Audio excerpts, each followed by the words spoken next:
कि मुझे लगता है आपका इशारा अगर वो उस एपिसोड की तरफ था जो दुर्भाग्यपूर्ण कहीं ना कहीं मतभेद और मनभेद दोनों पैदा हो गए थे। मनभेद भी पैदा हुआ था और मतभेद भी हुआ था, पर वो सब दूरियां मिट गई।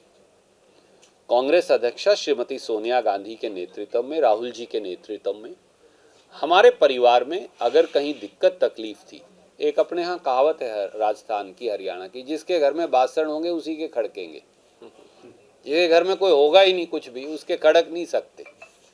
तो मैं मानता हूँ हमारे खड़के थे, पर हमने अपना परिवार फिर इकट्ठा कर लिया और उन सब साथियों को जो किसी वजह से नाराज हो गए थे उन्हें भी मौका दिया।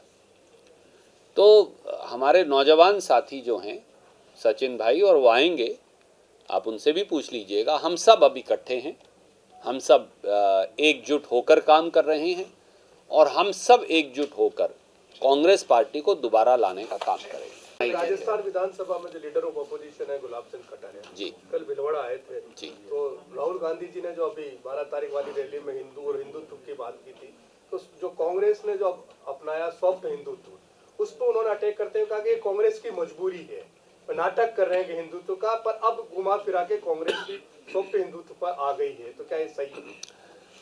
कटारिया साहब वरिष्ठ व्यक्ति हैं, हम तो उनका व्यक्तिगत तौर से आदर करते हैं, बुजुर्ग हैं।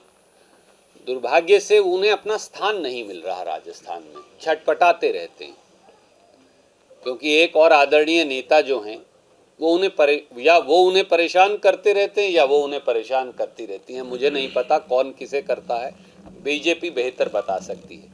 इसलिए वो कभी कभी अपना जो राजनीतिक संतुलन के लिए वो जाने जाते हैं, पर वो भावावेश में वो राजनीतिक संतुलन खो बैठते हैं।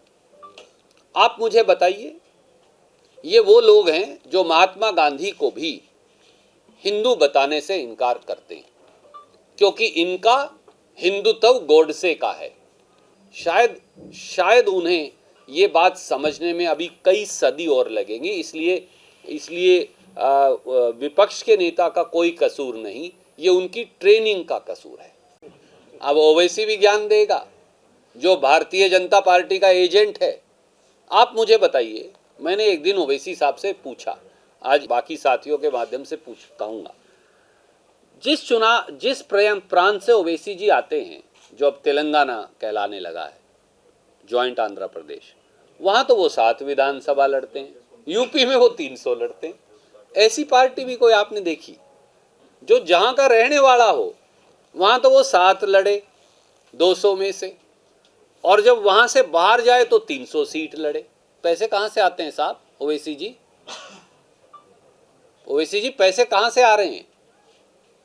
और फिर पूरे हिंदुस्तान में जाकर लड़े। 7 पार्टियों वाली पार्टी, 7 सीटों वाली पार्टी, और 7 में से जीतता है 2-3। तो 2 या 3 एमएलए वाली पार्टी के पास इतने संसाधन कहाँ से आ गए? और एक बात बताओ, मोदी जी के खिलाफ तो कोई 2 लाइन बोले तो ईडी, इनकम टैक्स पहुंच जाते हैं। ओवैसी के घर गया है कभी ईडी या इनकम टैक्स वाला? देखा आपने? कभी नहीं जाएगा, क्योंकि बीजेपी और ओवैसी एक दूसरे के पूरक हैं।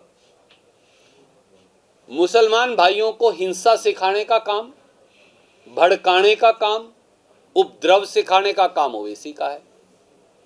हिंदू धर्म की, प्रेम की परिभाषा को तोड़ने का काम नफरत में और बंटवारे में वो बीजेपी का है।